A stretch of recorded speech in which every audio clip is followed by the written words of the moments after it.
भाईजान ये घर देखे कितना खूबसूरत लग रहा है ना। माशाल्लाह। ऊपर वाले ने चाहा तो हम भी अपनी बेगम के साथ ऐसी आलीशान घर में रहेंगे। तो बुला लो अपनी बेगम को, अरे भाईजान, क्योंकि अब से ये जमीन वक्फ की प्रॉपर्टी है। ओ मियाँ, ये मेरे बाप दादाओं की भूमि है जिसके ऊपर खून पसीने की कमाई से बनाया हुआ मेरा घर है नहीं था, क्योंकि अब से ये वक्फ बोर्ड का है। कौन सा बोर्ड?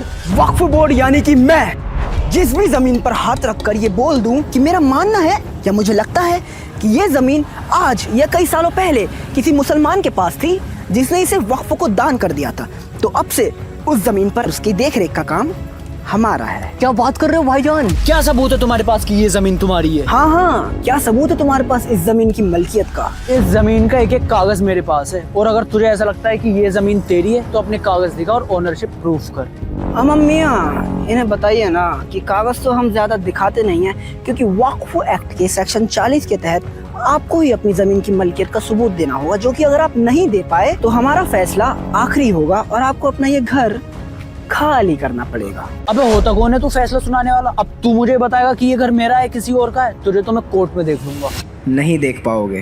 हम अम्मियाँ, इस खलीफा को तो सेक्शन 85 भी नहीं पता, जिसके हिसाब से वक्फ के मसलों में दूसरा कोई भी कोर्ट दखल अंदाजी नहीं कर सकता और ना ही तू वहाँ जा सकता है। और अगर मेरे फैसले से कोई भी दिक्कत है तो अपने कागज दिखाने हमारे ही वक्फ ट्रिब्यूनल में आ जाना।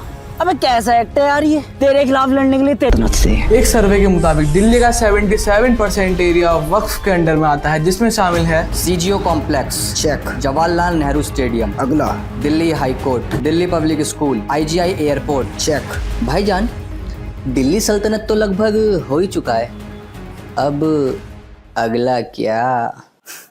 तेना इंडिया मंगलवार करो।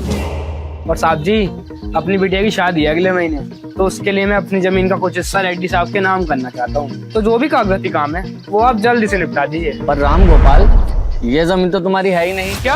हाँ, हमारे रिकॉर्ड में तो तुम्हारे क्या, तुम्हारी पूरी गांव की जमीनें वक्फ बोर्ड की दिख रही हैं, और उनके बोर्ड से एनओसी लाए बिना तुम इसे बेच नहीं सकते। ऐसा लगाओ साहब, मेरी बेटी की शादी रुक जाएगी और कुछ नहीं है मेरे पास। तो देखा आपने कैसे इस गांव के लोगों को पता चला कि इनका पूरा का पूरा गांव ही वक्फ बोर्ड के अंदर आता है, वो भी बिना किसी ठोस सबूत के। ऐसा ये किस बिहार में हुआ है जहां पूरे गांव पर वक्फ ने कब्जा कर लिया और 30 दिन में उन्हें उन्हीं का घर खाली करने की धमकी दे रहे हैं। आज की ताजा खबर में जाकिर नाइक का